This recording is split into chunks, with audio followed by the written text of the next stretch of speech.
বিদায়ের আগে মাজারের অসাধু এবং লুটেরা সিন্ডিকেটকে রীতিমতো জাহান্নাম দেখানোর এক রুদ্ধশ্বাস এবং ভয়ঙ্কর মাস্টার প্ল্যান বাস্তবায়ন করে গেলেন সিলেটের সদ্য সাবেক জেলা প্রশাসক সারওয়ার আলম।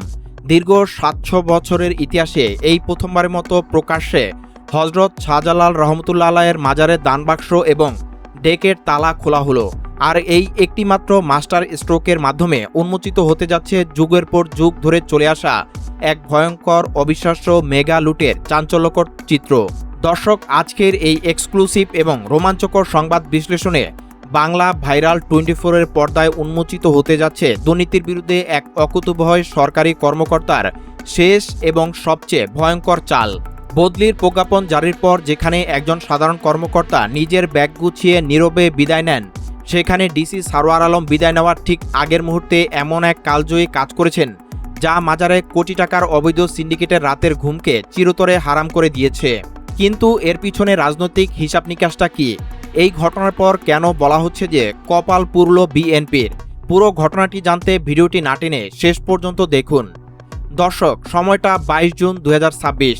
ঘড়ির কাঁটায় তখন ঠিক বেলা 1:15। সিলেটের চারদিকে তখন ডিসি সারওয়ার আলমের আকস্মিক প্রত্যাহার এবং বদলি নিয়ে তুমুল আলোচনা আর সমালোচনা চলছে।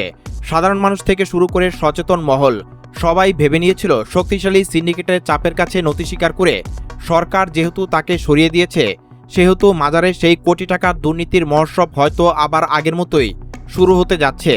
লুটেরা চক্র যখন খুশিতে আত্মহারা, ঠিক তখনই ঘটল এক অভাবনীয় এবং অভূতপূর্ব ঘটনা।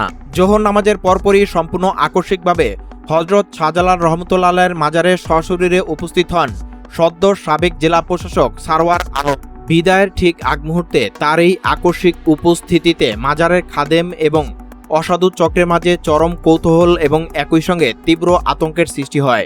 কারণ তারা খুব ভালো করেই জানত এই আপসীন কর্মকর্তা বিনা কারণে কখনো কোথাও উপস্থিত হন না। মাজারে উপস্থিত হয়ে তিনি সরাসরি ঐতিহাসিক এক নির্দেশ প্রদান করেন। তিনি নির্দেশ দেন জেলা প্রশাসনে স্থাপন করা নতুন দানবাক্স এবং গত বৃহস্পতিবার সিলগালা করা মাজারের সেই 3টি ঐতিহাসিক বিশাল ডেকের তালা যেন অনতিবিলম্বে খুলে দেওয়া হয়। তালা খোলা মাত্রই জনসম্মুখে বেরিয়ে আসে বিপুল পরিমাণ অর্থ, সোনাদানা আর বৈদেশিক মুদ্রা। এরপর মাজার প্রাঙ্গণে প্রকাশ্যেই শুরু হয় সেই টাকার পাহাড় গোনার কাজ। হজরত শাহজালাল রহমতুল্লাহ আলাইয়ের মাজার এই উপমহাদেশের অন্যতম পবিত্র এবং কোটি মানুষের আবেগের স্থান।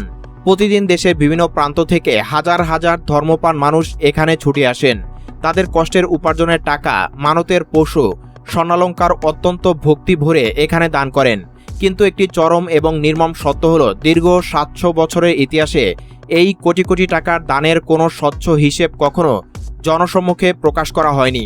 মাজার সংশ্লিষ্ট একাধিক সূত্র এবং স্থানীয়দের মতে দিনের পর দিন, মাসের পর মাস এই বিপুল পরিমাণ অর্থ একটি বিশেষ অসাধু সিন্ডিকেটের পকেটে চলে যেত। এই দানের টাকা কোথায় যায়, কিভাবে ব্যয় হয়, তার কোনো জবাবদিহিতা ছিল না। সাধারণ মানুষের ভক্তি এবং ধর্মীয় আবেগকে পুঁজি করে এখানে গড়ে উঠেছিল এক ভয়ঙ্কর কালো টাকার সাম্রাজ্য। কিন্তু সোমবারে এই প্রকাশ্যে টাকা গোনার দৃশ্য পুরো ইতিহাসকে এক লহমায় বদলে দিয়েছে। মাজারের ইতিহাসে এই প্রথম প্রকাশ্যে এভাবে দানবাক্সের টাকা গোনার কার্যক্রমে যুক্ত করা হলো স্থানীয় মাদ্রাসার শিক্ষক এবং শিক্ষার্থীদের। তারা গোল হয়ে বসে সেই টাকার পাহাড় গণনা শুরু করলেন। এই দৃশ্য প্রমাণ করে দিয়েছে যে প্রশাসন বা রাষ্ট্র চাইলে যে কোনো অন্ধকার বা অস্বচ্ছ জায়গাতে স্বচ্ছতার আলো জ্বালিয়ে দিতে পারে। এখন প্রশ্ন হলো, ডিসি সারওয়ার আলমের এই পদক্ষেপটিকে কেন লুটেরাদের জন্য জাহান্নাম বা মরণফাঁদ বলা হচ্ছে? তার পিছনে হিসাবটি অত্যন্ত নিখুঁত এবং গাণিতিক। গত বৃহস্পতিবার অর্থাৎ 18 জুন জেলা প্রশাসনের পক্ষ থেকে মাজারের দানের ওই 3টি বিশাল ডেক সিলগালা করা হয়েছিল এবং নতুন দানবাক্স স্থাপন করা হয়েছিল। আর সোমবার অর্থাৎ 22 জুন সেই তালা খোলা হলো। তার মানে এখানে মাত্র 4 দিনের টাকা জমা রয়েছে। মাজার মাদ্রাসার টাকা গণনার কাজে অংশ নেওয়া এক শিক্ষক অত্যন্ত ক্ষোভের সাথে একটি ভয়ঙ্কর সত্য তুলে ধরেছেন। তিনি বলেছেন, এই মাত্র 4 দিনের টাকার হিসেব থেকে জানা যাবে যুগের পর যুগ ধরে এই মাজারের দানের কত কোটি টাকা লুট হয়েছে। বিষয়টি অত্যন্ত সহজ এবং গাণিতিক। 4 দিনে যদি নির্দিষ্ট পরিমাণ টাকা জমা হয়, তবে একদিনে কত টাকা আসে তার গড় খুব সহজেই বের করা যাবে। আর মাত্র একদিনের গড় আয় জানলে গত 10 বছর বা 20 বছরের ঠিক কত শত কোটি টাকা এই সিন্ডিকেট গায়েব করেছে তার পুরো চিত্রটি একেবারে কাচের মতো স্বচ্ছ হয়ে সাধারণ মানুষের সামনে চলে আসবে। শুধু তাই নয়, ডিসি সারোয়ার আলম এই টাকা গণনার মাধ্যমেই ভবিষ্যতে চুরির রাস্তাও চিরতরে বন্ধ করে দিয়ে গেছেন। কারণ এখন থেকে যদি কোনো খাদেম বা মাজার কমিটির অসাধু ব্যক্তি দাবি করে যে দিনে মাত্র 10,000 টাকা দান এসেছে, তখন সাধারণ মানুষই তাদের কলার চেপে ধরবে। মানুষ প্রশ্ন তুলতে পারবে, সারোয়ার আলমের সেই 4 দিনের গড়ে যদি প্রতিদিন লাখ টাকা আসে, তাহলে এখন কেন মাত্র 10,000 টাকা? এই একটিমাত্র মাস্টার স্ট্রোকের মাধ্যমে তিনি মাজারের লুটেরাদের চিরজীবনের জন্য জবাবদিহির কাঠগড়ায় দাঁড় করিয়ে দিয়ে গেলেন। দর্শক, এই পুরো নাটকের সূত্রপাত হয়েছিল গত 18 জুন বৃহস্পতিবার বিকেলে। সেদিন হজরত শাহজালাল রহমতুল্লাহের দরগায় থাকা দানের 3টি বিশাল ডেস্ক সিলগালা করে দেয় জেলা প্রশাসন।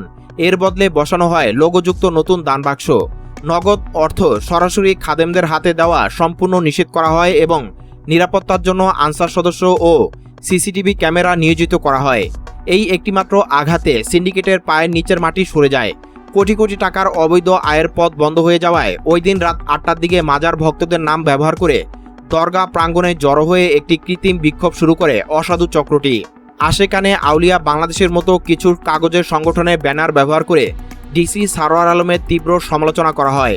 প্রশাসনের এই স্বচ্ছতার পদক্ষেপকে তারা ঐতিহ্য হস্তক্ষেপ বলে মিথ্যা প্রোপাগান্ডা ছড়াতে শুরু করে। সিন্ডিকেটের এই ক্ষোভ এবং কালো টাকার জোরের কাছে শেষ পর্যন্ত নতি স্বীকার করতে দেখা যায় রাষ্ট্রযন্ত্রকে। মাত্র 2 দিনের মাথায় রবিবার জনপ্রশাসন মন্ত্রণালয় এক আকস্মিক প্রজ্ঞাপনের মাধ্যমে সারোয়ার আলমকে প্রত্যাহার করে মন্ত্রণালয় উপসচিব হিসেবে সংযুক্ত করে। সরকারি প্রজ্ঞাপনে প্রত্যাহারের সুনির্দিষ্ট কোনো কারণ উল্লেখ না করা হলেও স্থানীয় সচেতন মহল এবং জাতীয় ইমাম সমিতির জেলা সভাপতি সহ একাধিক সূত্র অত্যন্ত স্পষ্টভাবে জানিয়ে দিয়েছে যে মাজারের দানবাক্স এবং তহবিল ব্যবস্থাপনায় স্বচ্ছতা আনার কারণে এই বিশাল মাফিয়া চক্র সরকারের উপরমহল থেকে চাপ প্রয়োগ করে তাকে বদলি করতে বাধ্য করেছে। কিন্তু লুটেরারা হয়তো জানত না যে তারা কার সাথে খেলতে নেমেছে। সারোয়ার আলম কোনো সাধারণ আমলা নন। তিনি জানতেন তাকে সরিয়ে দেওয়া হয়েছে, কিন্তু তিনি নীরবে চলে যাননি। যাবার আগে তিনি ডেকের তালা খুলে জনসম্মুখে টাকা গণনার নির্দেশ দিয়ে পুরো লুটেরা সিন্ডিকেটকে এক মরণ ফাঁদে ফেলে দিয়ে গেছেন, যেখান থেকে বের হবার মতো আর কোনো রাস্তাই অবশিষ্ট নেই। এবার আসা যাক সবচেয়ে বড় রাজনৈতিক টুইস্টে। এই ঘটনার পর কেন বলা হচ্ছে কপাল পুল্ল বিএনপির? দর্শক, স্থানীয় সচেতন মহল এবং রাজনৈতিক বিশ্লেষকদের মতে মাজারে এই বিশাল দান তহবিলের নিয়ন্ত্রণ এবং পর্দার পিছনে সিন্ডিকেটের সাথে স্থানীয় একটি প্রভাবশালী রাজনৈতিক মহলের গভীর আঁতাত দীর্ঘদিনের। বিশেষ করে সিলেটের বর্তমান রাজনৈতিক প্রেক্ষাপটে মাজার কমিটিতে বা মাজারের প্রভাবে একটি বড় অংশ জুড়ে রয়েছে বিএনপির স্থানীয় কিছু অসাধু নেতা ও তাদের অনুসারীরা, যারা পর্দার আড়ালে থেকে এই বিশাল কালো টাকার ভাগ পেয়ে আসছিল বলে অভিযোগ রয়েছে। ডিসি সারোয়ার আলম যখনই এই দানবাক্স সিলগালা করলেন এবং মাত্র 4 দিনের আয়ের হিসাব জনসম্মুখে এনে দিলেন, তখনই এই কোটি কোটি টাকার অবৈধ আয়ের উৎসটি এক ধাক্কায় বন্ধ হয়ে গেল। এখন যদি দুর্নীতি দমন কমিশন, দুদক বা রাষ্ট্র এই 4 দিনের গড় হিসাব ধরে বিগত বছরগুলোর মেগা লুটের তদন্ত শুরু করে, তবে এই কালো টাকার সাম্রাজ্যের সাথে জড়িত বিএনপির স্থানীয় প্রভাবশালী সিন্ডিকেটের নাম এবং তাদের অবৈধ সম্পদের খতিয়ান সরাসরি সামনে চলে আসবে। বদলির প্রজ্ঞাপন জারি করিয়ে যারা ভেবেছিল পার পেয়ে যাবে, ডিসির এই শেষ চমকে উল্টো তাদের নিজেদের ফাঁদে নিজেদেরই পড়তে হলো। একদিকে জনমনে ক্ষোভ, অন্যদিকে গাণিতিক প্রমাণের মুখে পড়ে বিএনপির সেই স্থানীয় পকেট ভারী করা সিন্ডিকেটের কপাল এখন পুরোদমই পুরল। কারণ এই মেগা লুটের দায় এখন আর কোনোভাবে এড়াতে পারবে না। বিদায় নিয়েও ডিসি সারোয়ার আলম প্রমাণ করে দিলেন, সততা এবং বুদ্ধিমত্তার কাছে কালো টাকা বা রাজনৈতিক পেশি শক্তি মূলত কিছুই নয়। সাবেক জেলা প্রশাসক সারোয়ার আলম স্পষ্ট করে বলে গেছেন, যেহেতু অর্থ সম্পত্তি পাবলিক প্রপার্টি, এটা পরিষ্কার করে রাখতে হবে, সেটি আমরা নির্দেশনা দিয়েছি। এখন থেকে সবকিছু নিয়ম অনুযায়ী হবে। এখন সাধারণ নাগরিক, সুশীল সমাজ এবং দুর্নীতি দমন কমিশন সহ সংশ্লিষ্ট কর্তৃপক্ষের দায়িত্ব হলো এই স্বচ্ছতার ধারা অব্যাহত রাখা। মাজার মাদ্রাসার শিক্ষকদের মতো সাধারণ মানুষের মাঝে যে দাবি উঠেছে লুটেরাদের আইনের আওতায় আনতে হবে, তা বাস্তবায়ন করা এখন সময়ের সবচেয়ে বড় দাবি। দর্শক, চলে যাওয়ার আগের মুহূর্তেও সাবেক ডিসি সারোয়ার আলমের এই বিশাল এবং সাহসী উদ্যোগকে আপনি কিভাবে দেখছেন?